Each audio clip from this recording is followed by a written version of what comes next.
प्यारे बुजुर्गों, माताओं, भाई और बहनों, हम सब बड़े खुशकिस्मत हैं कि संत दर्शन सिंह जी महाराज हम सब के लिए रूहानियत का एक बहुत बड़ा खजाना खोल कर दे गए हैं। रूहानियत का रास्ता जो समझना बड़ा मुश्किल है, लेकिन जिसका अनुभव किया जा सकता है, उसको शब्दों में बयान करना कोई आसान काम नहीं। और ये हम सब की खुशकिस्मती है कि संत दर्शन सिंह जी महाराज, जिन्होंने रूहानियत का रास्ता हर एक पहलू से देखा, एक छोटी सी उम्र से ही उनका ध्यान प्रभु की ओर लगा, तो एक शिष्य के रूप में एक शिष्य किन किन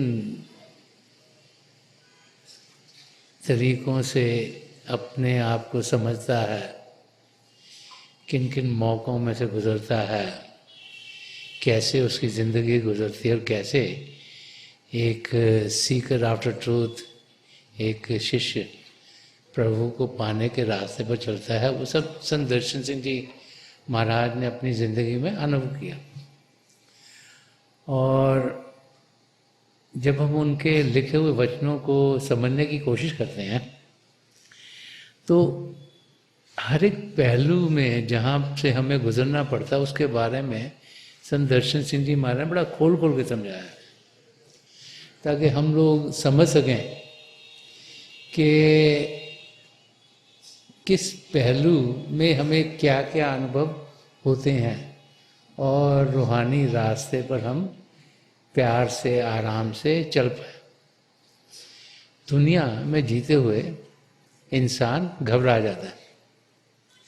जब मुश्किलें उसके ऊपर पड़ती हैं तो लगता है कि जैसे कभी कुछ ठीक नहीं होगा, और उस घबराहट में, उस हलचल में हम अपनी ज़िंदगी सही तरीके से गुजार नहीं पाते।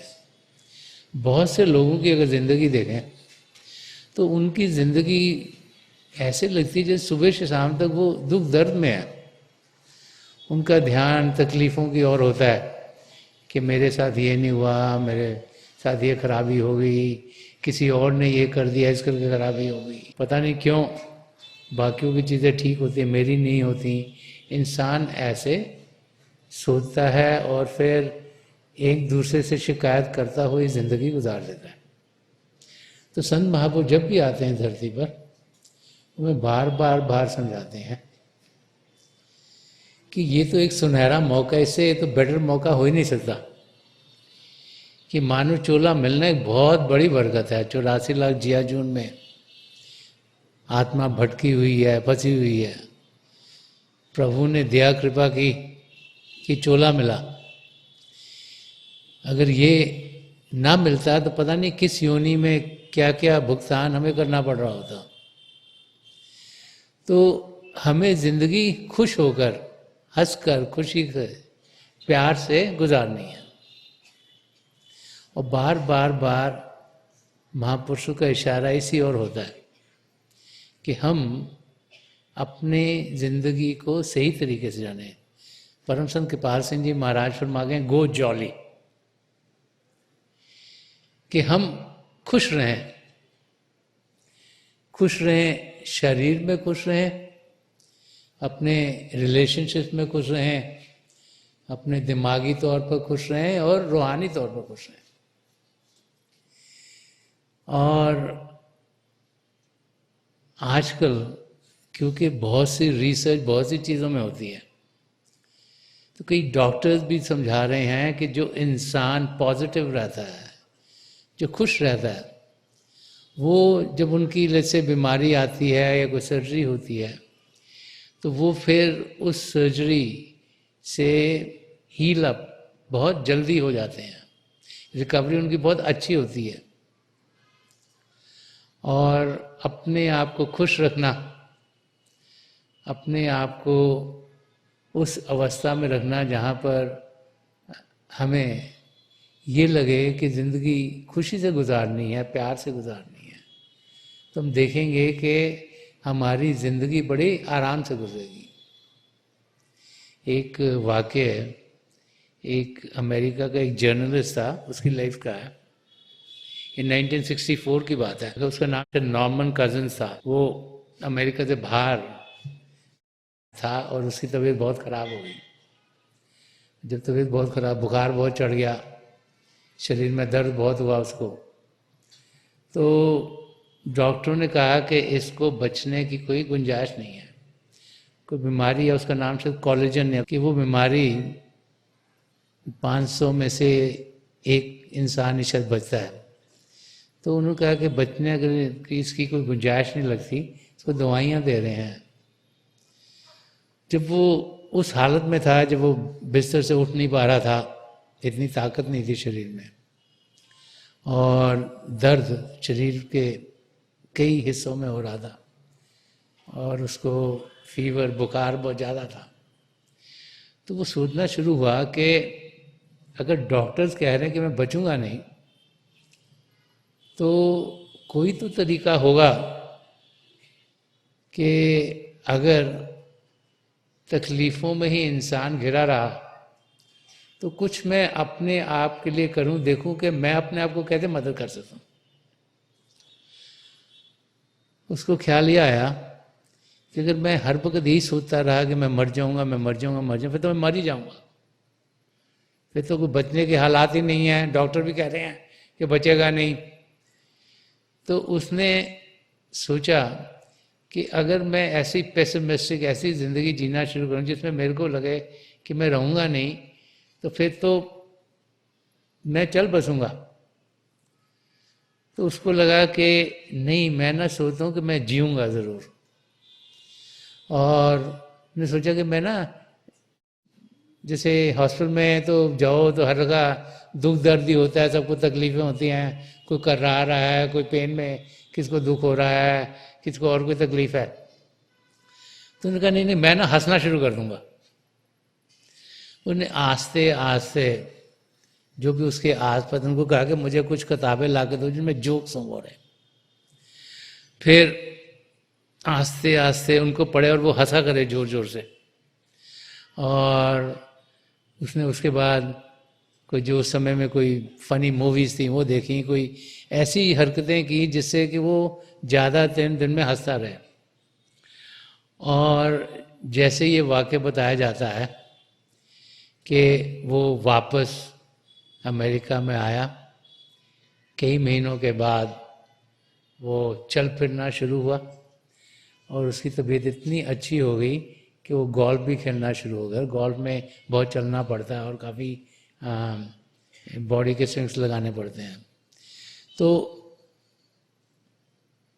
आजकल डॉक्टर भी बता रहे हैं कि जब इंसान हंसता है, जब खुश रहता है, तो उसके अंदर ना वो एंडोर्फिन निकलते हैं, ऐसी चीज़ें शरीर के अंदर निकलती हैं जिससे कि जो हमारी इम्यूनिटी है वो बढ़ जाती है, जिससे कि जब कोई तकलीफ़ है उसको हम आसानी से सहन कर सकते हैं। और जब हम महापुरुषों के लफ्ज़ों को ध्यान से समझते हैं, तो जब संत कृपाल सिंह जी महाराज ने गो जॉली कहा, तो उनका मतलब सिर्फ हंसने से नहीं था, उनका मतलब था कि हम खुश रहें। खुश रहेंगे तो शरीर भी ठीक ठाक रहेगा, खुश रहेंगे तो जो हमारे रिलेशनशिप्स हैं वो भी अच्छे रहेंगे, खुश रहेंगे तो दिमाग भी सही चलेगा, डिसीजन भी अच्छे मेक करेंगे, और खुश रहेंगे तो रूह भी तंदुरुस्त होगी। तो गो जॉली का मतलब नहीं है कि भाई यहाँ पे हंस दो, वहाँ पे हंस दो, यहाँ पे। उसका मतलब है कि हम अपने आप को हर हाल से उस अवस्था में रखें जिसमें हम खुश हों। तो हम खुश कैसे हों? संत कृपाल सिंह जी महाराज ने एक जगह और फरमाया कि if you know how much I love you, you will be dancing with Joy. कि अगर तुम्हें मालूम हो कि मैं आपसे कितना प्रेम करता हूँ, तो आप नाचना शुरू कर दोगे, झूमना शुरू कर दोगे। तो नाचता इंसान कब है, झूमता कब है? जब वो खुश होता है। जो रो पिट रहा है वो तो नाचेगा नहीं, जो खुश है अंदर से, जिसको आनंद आ रहा है, वही नाचेगा, झूमेगा। तो संत कृपाल सिंह जी महाराज ने बताया कि खुश इंसान हो कैसे? जब उसको अपने सदगुरु का प्रेम मिलता है, जब अपने सदगुरु के प्रेम का वो इजहार करता है, उसको अनुभव करता है। हमारे सदगुरु का प्रेम तो हमको सबको मिलता है, लेकिन जो रिसेप्टिव है वो उसको एक्सपीरियंस करते हैं, उसका अनुभव करते हैं, और बाकियों के वहाँ यहाँ से लग के यहाँ पे निकल जाता है। तो इसीलिए बार बार समझाया जाता है कि जब हम महापुरुषों के अंग संग होते हैं तो हमारा ध्यान उनकी ओर हो, उनकी आंखों की ओर हो, जहाँ से संत कृपाल सिंह जी महाराज फरमा गए हैं कि 2/3 हिस्सा की जो रूहानियत है वो उनकी आंखों से आती है। तो हमारा ध्यान उनकी ओर हो, क्योंकि सत्संग में बैठ के अगर ध्यान किसी और चीज़ का करेंगे तो फिर वो जो रूहानी किरणें हमारी ओर आ रही हैं उनका हम फायदा नहीं उठा पाएंगे। तो संत दर्शन सिंह जी महाराज, जिन्होंने सारे पहलू रूहानियत के अनुभव किए, उन्होंने एक जगह फरमाया है और वो समझा रहे हैं कि कैसे जब हम दुनिया के हालातों से घिर जाते हैं और फिर शायद हमारी ज़िंदगी में ऐसी तकलीफ़ आ जाती है जिसको हमको सहन करना मुश्किल होता है, उस समय हम प्रभु को याद करना शुरू करते हैं। जब कोई बहुत नज़दीकी अगर चले गए या कोई बहुत बड़ी मुसीबत आ गई और ऐसी सिचुएशन हो गई कि उसको हम सॉल्व नहीं कर पा रहे, हमसे वो सुधर नहीं रही, तो हम फिर प्रभु को याद करते हैं कि प्रभु हमारी ये सिचुएशन को ठीक कर देंगे। तो संत दर्शन सिंह जी समझा रहे हैं कि उस हालात में जब हम प्रभु की ओर ध्यान देते हैं तब हमारा ध्यान उस ओर भी जाना शुरू हो जाता है कि ज़िंदगी में हम कर क्या रहे हैं। ज़्यादातर तो इंसान जहाँ पैदा होता है, पलता है, काम काज पढ़ता लिखता है, काम काज करना शुरू कर देता है और उसी दायरे में लगा रहता है, बाहर की चीज़ों को ठीक करता रहता है, बाहर की चीज़ें जो भी इस शरीर को काम करने के लिए चाहिए काम करता है, पैसे कमाए, अपना घर बनाता है ताकि रह सके, कपड़े वपड़े अच्छी तरह पहनता है ताकि औरों को मिले, सही तरीके से मिल सके। तो बाहर की दुनिया में सारा टाइम हम लगा देते हैं। लेकिन जब कुछ ऐसे होता है कि हमें एक धिक्का सा लगता है, तब हम सोचना शुरू करते हैं ज़िंदगी है कि हम जो कर रहे हैं कुछ ठीक काम कर रहे हैं कि हम ऐसी ज़िंदगी ऐसे ही गुजार रहे हैं। तो संत दर्शन सिंह जी महाराज फरमाते हैं कि उन मौक़ों पर फिर हम प्रभु को याद करते हैं, प्रभु को जानना चाहते हैं, अपने आप को पहचानना चाहते हैं, और फिर हमारे कदम हमें किसी महापुरुष के चरण कमलों में ले जाते हैं। और तब हमें पता लगता है कि ये दुनिया माया की दुनिया है। प्रभु जिन्होंने सृष्टि रची वो कण कण में समाये हुए हैं, हमारे अंदर भी हैं। हमें जो जान दे रही है वो हमारी आत्मा है। और जब इस किस्म का हमें ज्ञान मिलता है तो फिर हमारी यही कोशिश होती है कि जो हमारा असली रूप है, जो आत्मिक है, उसका मिलाप परमात्मा से हो। और वो कैसे हो, क्योंकि हम तो दुखों से घिरे हुए हैं कि हमारा ध्यान बाहर की दुनिया है।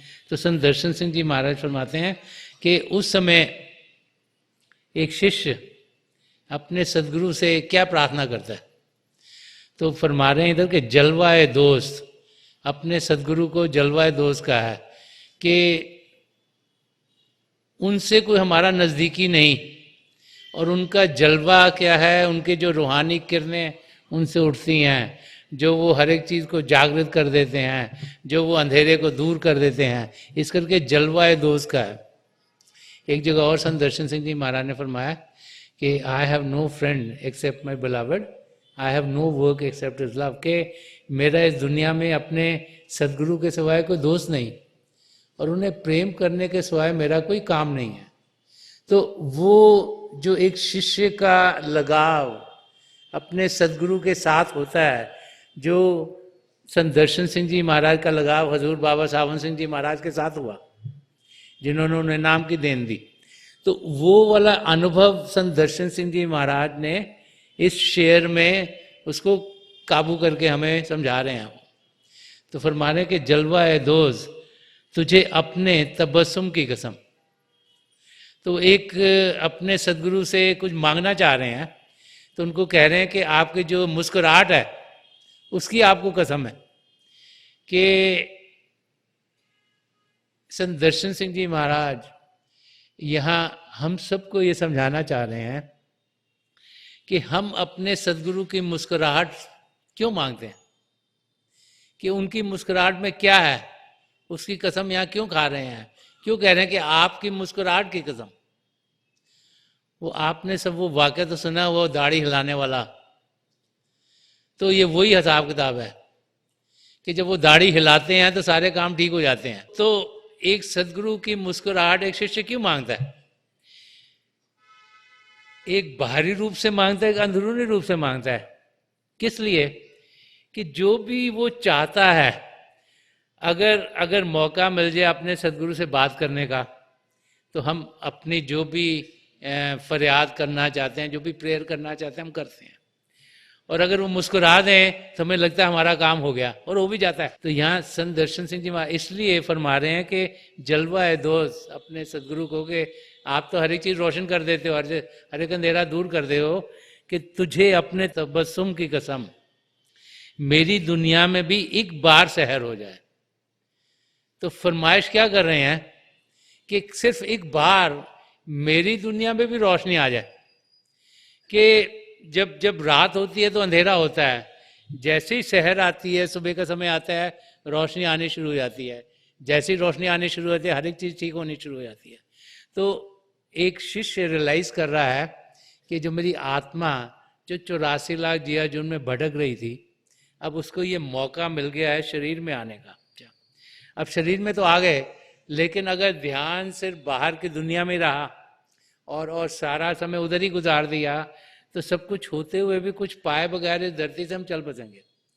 तो अपने सदगुरु से प्रार्थना कर रहे हैं कि मेरी दुनिया में भी एक बार सहर हो जाए। कि मेरी अंधेरी दुनिया है, मेरा ध्यान बाहर की दुनिया में लगा है, मुझे असलियत का कुछ मालूम नहीं, तो आप अपनी नजर करम कीजिएगा, आप अपना प्यार मुझे दीजिएगा, आप मेरे अंदर जो रूहानी खजाने इनको खोलिएगा, ताकि मैं भी उन खजानों में बढ़ सकूं, मैं उनका अनुभव कर सकूं, ताकि जो मेरी अंधेरी जिंदगी है उसमें रोशनी हो, और मैं जिस मकसद से इस धरती पर आया हूं, जो अपने आप को जानना है और पिता परमेश्वर को पाना है, वो मकसद मेरा पूरा हो जाए। तो संत दर्शन सिंह जी महाराज जब कह रहे हैं मेरी दुनिया में एक बार, अब ये बड़ा इंटरेस्टिंग है कि महाराज जी ने ये नहीं कहा कि बार बार हो जाए। हम तो कहते हैं दर्शन यहाँ भी हो जाए, यहाँ भी हो जाए, यहाँ भी हो जाए, यहाँ भी हो जाए, कभी यहाँ भागते हैं, कभी वहाँ भागते हैं, कभी वहाँ भागते हैं। क्योंकि हम सोचते हैं कि पता नहीं किस वक्त नजर इनायत होगी, किस वक्त हमारा काम बन जाए, इसीलिए इंसान भागता है या कोशिश करता है मुझे इधर भी दर्शन हो, इधर भी दर्शन हो। कबीर साहब तो फरमा गए हैं कि एक बार नहीं 1000 बार दर्शन करें महापुरुषों के, इसलिए कि पता नहीं किस पल में कैसी नजर आए कि जो हमारी जिंदगी के मकसद को पूरा कर दे। तो इसीलिए फरमा रहे हैं कि एक बार, और अगर इसको और गहरे तरीके से समझने की कोशिश करें तो यहाँ पर ये फरमाइश हो रही है एक शिष्य से, जो कि एक सत्संग में आया, किसी महापुरुष के सत्संग में पहुंचा, उसने सत्संग सुने, उसकी समझ बेहतर होने शुरू हो गई, उसको समझ में आना शुरू हो गया कि ये जिंदगी तो किसी पर्पस की है, इसका कोई गोल है, कि कोई मकसद है इस जिंदगी का। और उसको समझ में आया कि वो मकसद है अपने आप को सही रूप में जानना और पिता परमेश्वर को पाना। तो फिर जब उसको वो समझ में आ गया कि अपने आप को हमने जानना है, पिता परमेश्वर को पाना है, तो फिर वो सोचता है कि कैसे मैं पाऊंगा। तो उसे लगता है मुझे नाम की ध्यान मिले, मुझे मेरी इनिशिएशन हो, और वो जो नामदान है वो ही अगर एक बार जब वो नाम की दान मिलते हैं हमें, उनमें क्या होता है, हमारे सदगुरु की जो चार्ज अटेंशन है वो हमें मिलती है। वो अपनी कमाई का कुछ हिस्सा हमें देते हैं ताकि ये जो 10वां द्वार है, शिव नेत्र है, ये जो बंद है ये खुल जाए। और जब उनकी दया मेहर से, उनकी तवज्जो से, जब उनकी अटेंशन मिलती है हमें, तब ये द्वार खुलता है। और जब ये खुलता है तो फिर हम अंदर की दुनिया में जाने के लायक होते हैं, क्योंकि जो अंदर की दुनिया, जो रोशन दुनिया है, जो अंधेरे को दूर कर देती है, उसमें जाने का हमें तरीका मिल गया, रास्ता मिल गया। तो वो जब एक बार यहाँ पे कहा गया है कि मेरी दुनिया में भी एक बार सहर हो जाए, वो ये है कि मुझे नामदान मिले, मेरा ध्यान जो बाहर की दुनिया जा वहाँ से हटे, आपकी इतनी तवज्जो मुझे मिले कि ये 10वां द्वार खुले, और वो तरीका आप मुझे बताइए जिसके ज़रिए मैं अंदर की दुनिया में बढ़ सकूं, अंदर की रोशनियों के साथ जुड़ सकूं, अंदर की खुशियों के साथ मिल सकूं, और अंदर की खुशियों के साथ जुड़ूंगा तभी मैं अपने आप को सही रूप में जानूंगा, और तभी मेरे कदम पिता परमेश्वर की ओर बढ़ेंगे। तो इस शेर को जब समझने की कोशिश करें तो उसके अंदर बहुत गहरे मीनिंग है। इवन जो मुस्कुराने की बात कही गई है, मुस्कुराना एक खुशी के माहौल में जाना है, और इसीलिए बार बार समझाया जाता है कि हम जितना ज़्यादा मुस्कुरा सके उतना ही हमारे लिए बेहतर है, जितना ज़्यादा हम खुश रह सकें उतना हमारे लिए बेहतर है, जितना हमारी ज़िंदगी पॉजिटिव होगी उतना ही बेहतर है। और ये हमारा एटीट्यूड है जिसमें बदलाव आना चाहिए। कईयों का एटीट्यूड होता है कि वो ना सुबह से रात तक ये भी खराब है, वो भी खराब है, इसमें भी गलती निकाली, उसमें भी गलती निकाली, ये पता नहीं क्यों नहीं ठीक हो रहा, वो पता नहीं क्यों, वो वैसे ही जीते रहते हैं। तो वैसी चीज जिंदगी हम सत्संगियों को नहीं जीनी।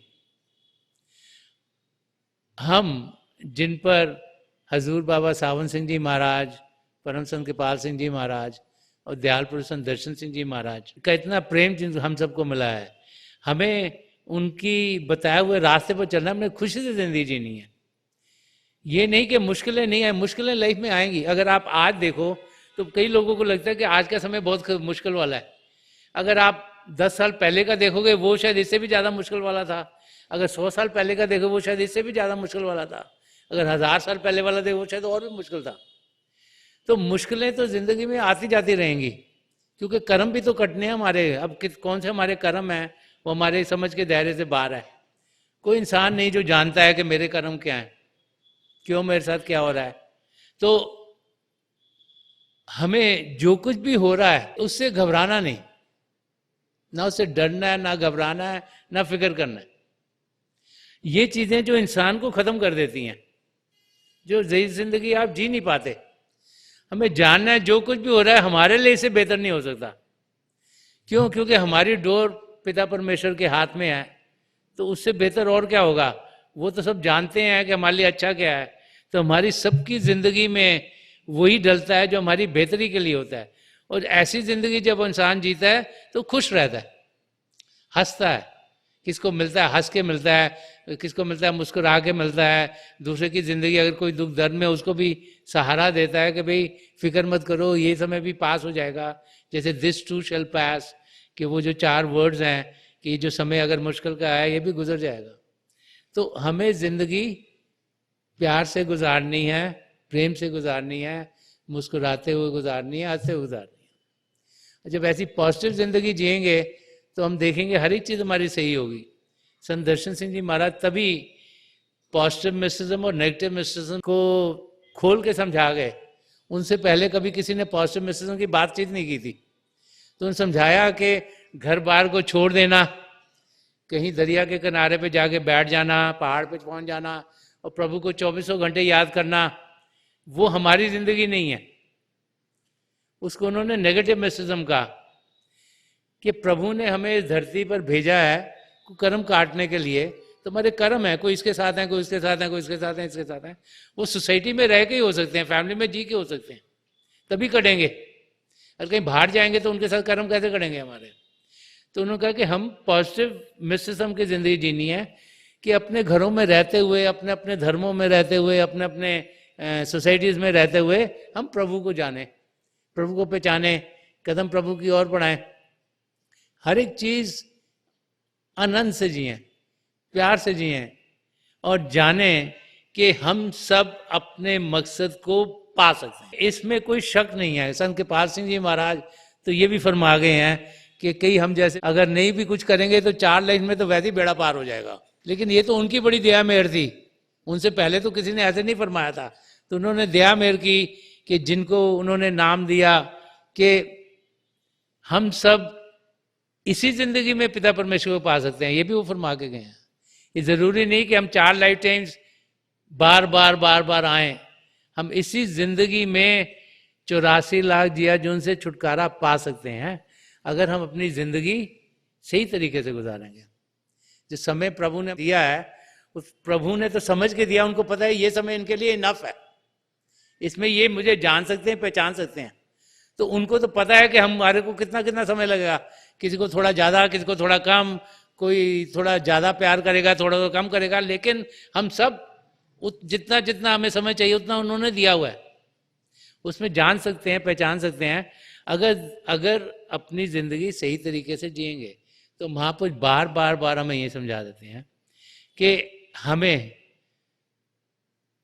जो रास्ता दिखाया गया उस पर हम सही तरीके से चलें और हम उस रास्ते पर अपने सदगुरु की दया मेहर हर समय मांगते रहें और हम उनकी दया मेहर को अनुभव करते रहें।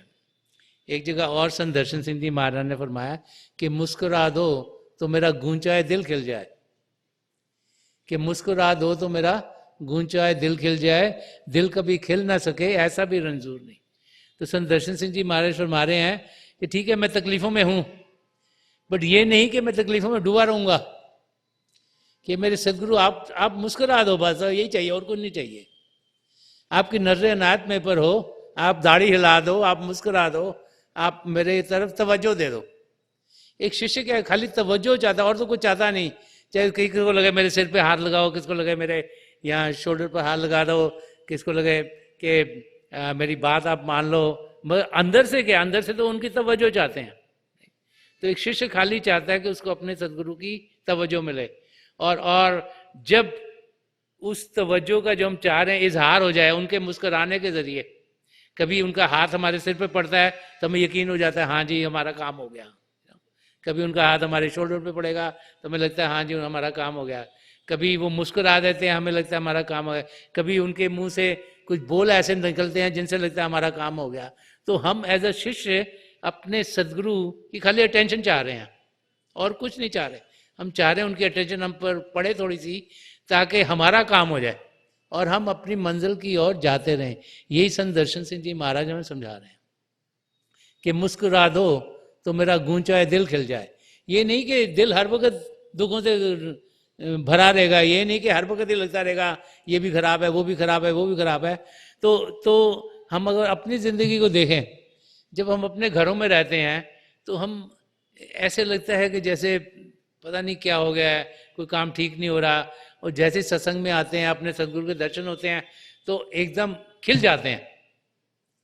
क्यों? क्योंकि वहाँ पर जाके हमें उनकी अटेंशन का अनुभव होता है। तो महापुरुष समझाते हैं कि उनकी अटेंशन सिर्फ वहाँ पर नहीं, जब हम सत्संग में जाते हैं, जिन भाई बहनों को नाम की देन मिल जाती है उनके यहाँ 10वें द्वार पर उनके सदगुरु के नूरी स्वरूप टिके हुए होते हैं, वो हर समय उनके अंग संग रहते हैं, वो हर समय उनके साथ रहते हैं। हम अगर उनकी ओर ध्यान देंगे, कैसे देंगे? अगर हम समय निकालेंगे, बाकायदगी से अभ्यास करेंगे और बाकायदगी से अपने आप को एकाग्र करेंगे तो हम देखेंगे कि हम अंदर की दुनिया में बढ़ने के लायक हो रहे हैं। कोई रोशनियाँ देखेंगे, आसमान, सितारे, चंद्रमा, सूर्य को पार करते हैं, नॉट के हर एक को पार करना है। जितनी अगर हमारी तवज्जो बहुत ज़्यादा है तो आंखें बंद करें, अपने सदगुरु के नूरी स्वरूप तो सीधा भी पहुंच सकते हैं। तो वहाँ पहुँचें तो जब उनके अंदर में दर्शन करेंगे तो हम हजारों मील उनसे दूर बैठे होंगे तब भी हमें उनका अनुभव होगा, तब भी उनकी नजर करम हम पर होती है। मतलब उनकी नजर करम तो 24 घंटे हम पर होते हैं, हमको तब अनुभव होता है जब हम उनको देखते हैं, क्योंकि हम तो अभी उस लेवल तक पहुंचे नहीं ना हुए, तो हमको तो उनकी कुछ इनपुट चाहिए, क्योंकि इनपुट नहीं मिलती तो हम दुखी हो जाते हैं। हम यहाँ पे खड़े हुए हैं और अगर हमारे सदगुरु पास से गुजर गए और हमारे इधर खड़ा उसको भी देख लिया, उधर खड़ा उसको भी देख लिया, हमसे नज़र नहीं मिली, तो हम डिवास्टेड हो जाते हैं।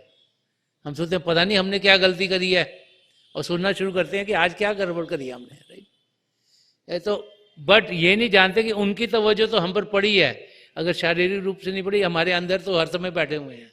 तो संत दर्शन सिंह जी महाराज समझा रहे हैं कि हम उनकी तवज्जो की ओर ध्यान दें, और अगर हजारों मील भी उनसे दूर बैठे होंगे, जब अभ्यास करेंगे तब उन तक पहुंच सकते हैं, और जब उनके पास पहुंचेंगे तो हमारे जो अनुभव हैं दिन ब दिन वो और बेहतर और बेहतर और बेहतर होते चलेंगे। तो बार बार बार महापुरुष यही समझाते चले आए हैं कि जैसे संत कृपाल सिंह जी महाराज फरमा गए गो जॉली, कि हम अपनी जिंदगी खुशियों से भरपूर करें। हम हर हाल में अपने आप को खुश रखें और औरों को भी खुश रखें, ताकि जो एटमॉस्फेयर हमारे आस पास खुशी का हो। जो खुशी का एटमॉस्फेयर होता है तो सबके लिए अच्छा होता है, सबके लिए बेहतर होता है, सबकी ज़िंदगी बेहतर होती है, और सबके कदम फिर प्यार से अपनी मंजिल की ओर बढ़ते हैं। और जब आप मुस्कुराते हो तो दूसरे इंसान को भी समझ में आती है कि सिर्फ आप नहीं मुस्कुरा रहे, पिता परमेश्वर मुस्कुरा रहा है हम पर, क्योंकि हम सबके बीच में तो प्रभु हैं। और जब कोई हमको मुस्कुरा के मिलता है तो हमारा दिल खुश हो जाता है। खुशी ऐसी चीज़ है, जब इंसान खुद खुश होता है वो औरों को भी खुश करने की कोशिश करता है, और वो खुशी फिर उनसे औरों तक जाती है, और उससे हर एक को फायदा होता है। तो संत दर्शन सिंह जी महाराज हमें यही समझा रहे हैं कि हम पूरी पूरी कोशिश करें कि जो वो खुशी जो हमारे भीतर है, क्योंकि पिता परमेश्वर हमारे अंदर है, उनकी नज़दीकी, उनका प्यार हमें खुशी के आलम में लेके जाता है, उसका हम अनुभव कर पाएँ। और जैसे ये पहले शेर में उन्होंने फरमाया कि जलवा दोस्त तुझे अपने तबस्सुम की कसम, कि वो उस खुशी का हम इजहार कर पाएँ उनकी मुस्कुराहट से, उनका कोई भी एक्शन जो हमें लगे कि हाँ हमारी फरियाद, हमारे जो हमने प्रार्थना की है वो पूरी हो रही है, जो हम चाहते हैं हमारी ज़िंदगी में होगा, वो जो हमारे लिए बेहतर है वही होता है हमारी ज़िंदगी में। और यही जाने कि जब उनकी निगाहें हमारे ऊपर पड़ती हैं, और जब उनकी नज़र करम हम पर होता है, जब दया दृष्टि उनकी हम पर होती है, तो फिर हम अपनी मंजिल की ओर बढ़ने के लायक होते हैं। हमारे अंदर भाव भी ऐसे उठते हैं जिनके ज़रिए हम अभ्यास ज़्यादा करें, हम अपनी ज़िंदगी को पवित्र बनाने की कोशिश करते हैं ताकि सद्गुण हमारी ज़िंदगी का हिस्सा हों, और हम कोशिश करते हैं कि हम बाकायदगी रोज़ाना अभ्यास करें ताकि हम अपनी मंजिल को इसी ज़िंदगी में पा लें। तो बार बार बार जब भी महापुरुष धरती पर आए हैं उस हमें यही समझाते चले आए हैं कि ये मौका एक बहुत ही सुनहरा मौका है, इसको गंवाना नहीं। फिर पता नहीं कब दोबारा से मौका मिले इस शरीर में आने का, तो इसी ज़िंदगी में हम अपना पूरा ध्यान दें ताकि हम अपनी मंजिल तक पहुंच जाएं। और जब ऐसी ज़िंदगी जिएंगे तो हमारा मकसद इस धरती पर आने का पूरा होगा। तो थोड़ी देर के लिए हम अभ्यास के लिए बैठ जाएं, क्योंकि उससे बेहतर और कोई चीज़ है नहीं। अंदर की दुनिया में बढ़ना ही हमारा सबसे बड़ा काम है। अपनी आंखें बंद कर लीजिएगा, जो आंखों के डेले आई बॉल सीधे सामने होने चाहिए, जैसे 8-10 इंच आपके सामने है। आंखें बंद करते ही वो भाई बहन जिन्हें नाम की देन मिली है, आप सिमरन कीजिएगा। जो भाई बहन यहाँ नए हैं, आप पिता परमेश्वर के किसी भी जाति नाम का जाप कीजिएगा। जाप मन ही मन करना है, ऊंचा नहीं दोहराना।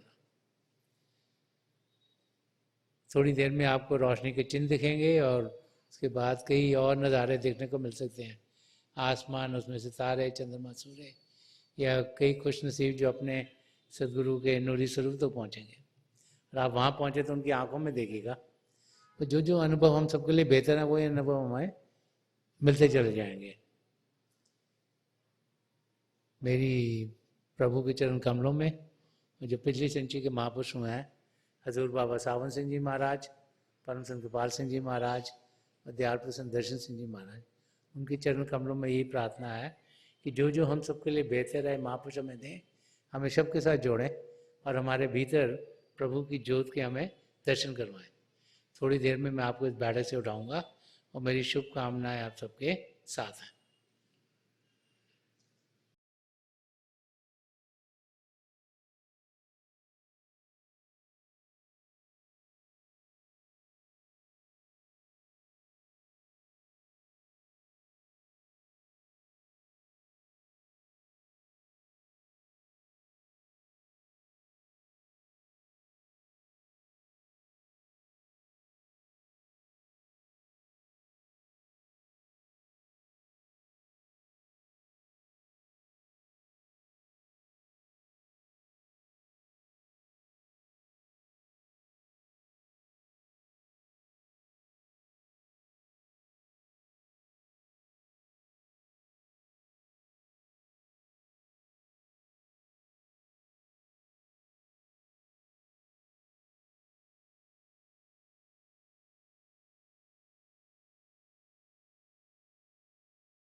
छोड़ दीजिए जी, हाँ प्लीज़ लीव ऑफ।